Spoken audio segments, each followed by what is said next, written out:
Fala aí galera, tudo bem? Sejam bem-vindos mais uma vez ao canal Conceituando. Meu nome é William Lando, sou professor de Biologia. O intuito do canal é trabalhar a Biologia de forma mais direta e sem tanta enrolação. Hoje a gente vai seguir o módulo de Citologia e vai trabalhar com um processo de divisão celular chamado de meiose. Na aula passada a gente trabalhou com a mitose. E o que seria essa mitose? Nada mais era do que uma única célula-mãe dando origem a duas células filhas idênticas. Por exemplo, se eu tenho uma célula do tecido epitelial, que é uma célula somática, com 46 cromossomos, diploide ou 2N, ao final eu teria duas células diploide, 2N, com 46 cromossomos idênticas à célula-mãe. Aqui na meiose, a gente tem a partir de uma única célula-mãe com 46 cromossomos, diploide, 2N, eu tenho a formação de quatro células filhas haploides, N e com 23 cromossomos cada uma, ou seja, com a metade do material genético. E também todas essas quatro células terão variabilidade genética entre elas e, consequentemente, e obviamente, em relação à própria célula-mãe.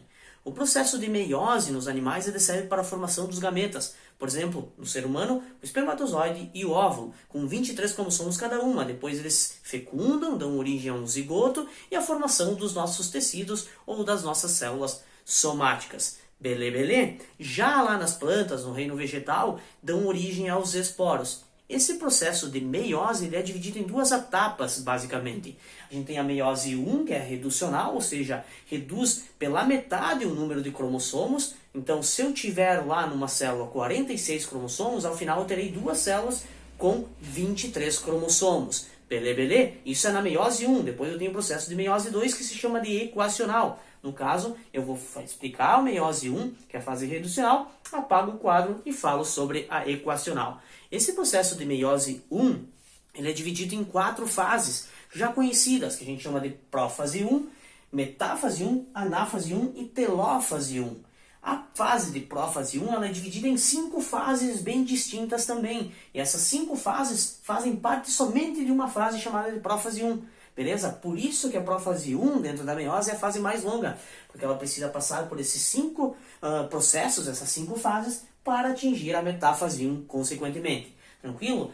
Já na prófase 1 a gente tem que lembrar que esse material genético, o nosso DNA, ele já foi duplicado, ele já passou pelo processo de replicação. Então, que é lá na intérfase, na fase S que ocorre. Então, quando ele atingir a prófase 1, ele já tem um material genético duplicado. Cada cromossomo terá duas moléculas de DNA, eu já tenho cromossomos duplos.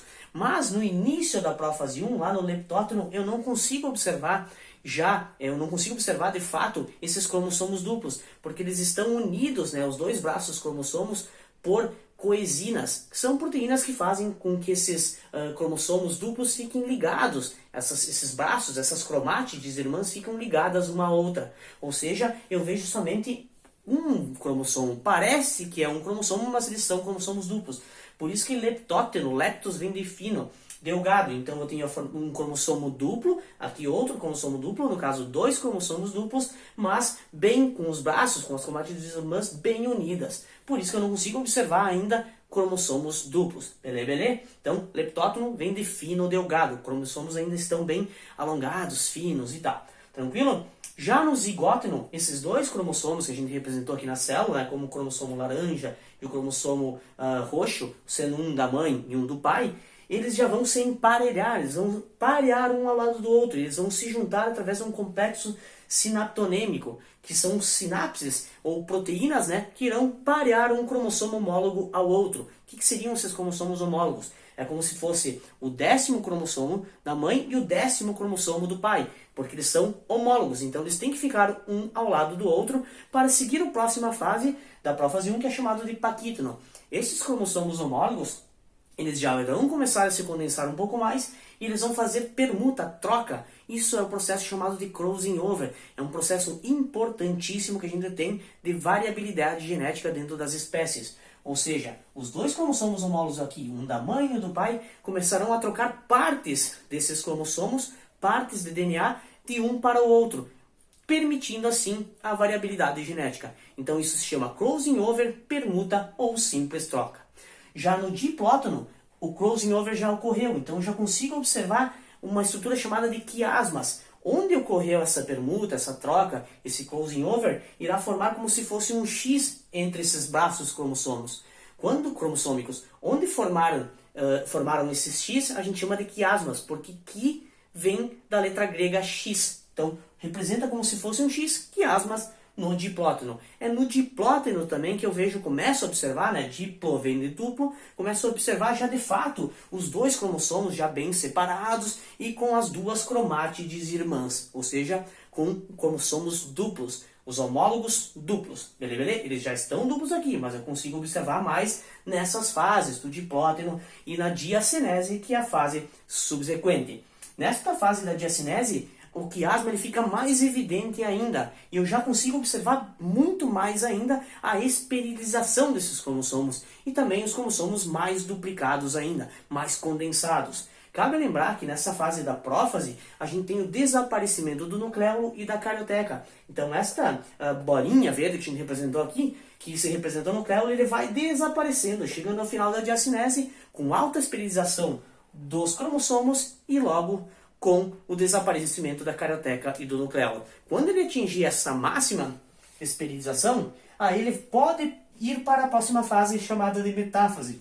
Esses cromossomos bem espiralados, eles vão no meio da célula, formando a placa equatorial ou linha equatorial. Mas essa linha equatorial, placa equatorial, na metáfase 1 da meiose, ela é dupla, porque a gente tem cromossomos homólogos, e não apenas um cromossomo, que nem a gente viu lá na mitose. Beleza? Então, na metáfase 1, uma placa ou linha equatorial dupla. E aí a gente tem as fibras do fuso mitótico se ligando aos centrômeros desses cromossomos homólogos. Um do pai e um da mãe. Já a anáfase, a gente tem a separação desses cromossomos homólogos. Na anáfase 1, esses cromossomos homólogos são puxados cada um para sua extremidade pelo encurtamento das fibras do fuso mitótico. Cabe lembrar que eles levaram para adiante aquele processo de permuta, de troca do crossing over. Dá para notar bem aqui nas colorações dos cromossomos.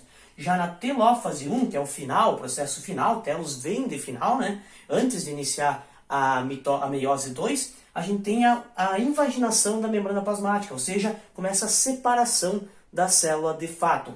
Então, cabe lembrar que esse processo é reducional. A gente tinha uma célula com 2 cromossomos, por exemplo, e ao final a gente terá a divisão dessa célula, formando 2 células com um cromossomo cada um. Os homólogos foram puxados para o lado e formaram 2 células com um cromossomo apenas. Então, reduziu o número de cromossomos pela metade. Então, esta foi a meiose 1. Eu vou apagar o quadro, vou desenhar a meiose 2 e bora para a segunda parte.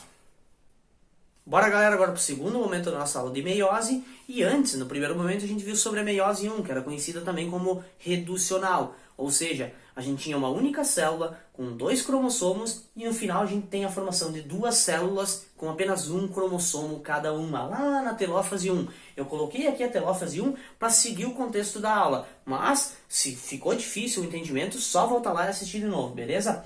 Então, a partir disso, a gente tem o processo de meiose 2, que vai encaixar prófase 2, metáfase 2, anáfase 2 e telófase 2.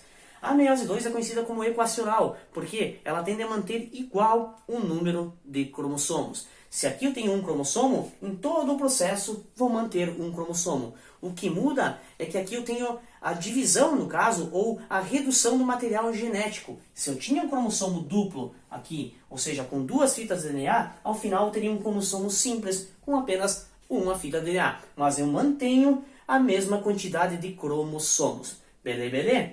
Cabe lembrar também que aqui na telófase 1 eu tinha a formação de 2 células, com um cromossomo cada uma, e elas vão entrar no processo de meiose 2. Aqui eu representei apenas um dos processos, apenas uma célula, mas tem que entender que esta célula aqui vai sofrer o mesmo processo.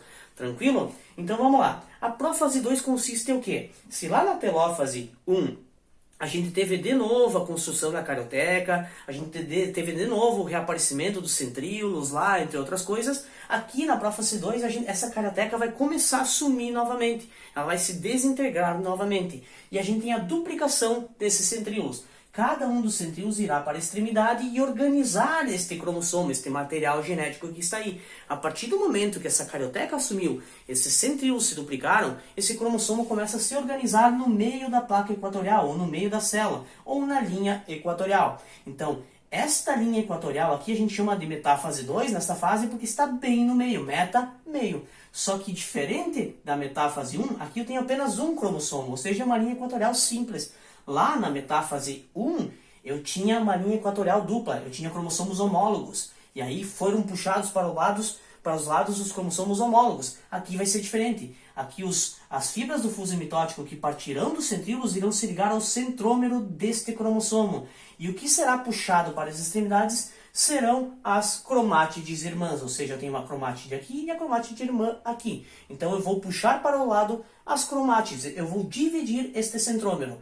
Logo, então, quando começa essa divisão, eu não tenho mais cromátides irmãs e sim a formação de cromossomos simples. Aí eu entro na anáfase 2. A anáfase 2 é quando eu consigo já observar essas cromátides irmãs ou esses cromossomos simples indo para as extremidades, ao encurtamento das fibras do fuso mitótico, e cada cromossomo que agora já é simples, não é mais duplo, vai para a sua extremidade da célula. Lá na telófase 2, a gente sabe que telos vem de fim, acontece o processo de citocinese, invaginação da membrana plasmática, e eu tenho a formação de duas células com cromossomos simples, com um cromossomo simples. Logo, vocês têm que entender, que nem eu falei, que esta outra célula também passou pelo mesmo processo. Então, ao final da meiose 2, eu tive a formação de 4 células com cromossomos simples e com a metade dos cromossomos da célula original lá da meiose 1. Ok? Por hoje seria isso, a meiose. A gente vai trabalhar com outras atividades sobre a meiose e mitose, sobre as diferenças. Mas eu quero que você curta o canal, compartilhe, se inscreva e bora para a próxima aula.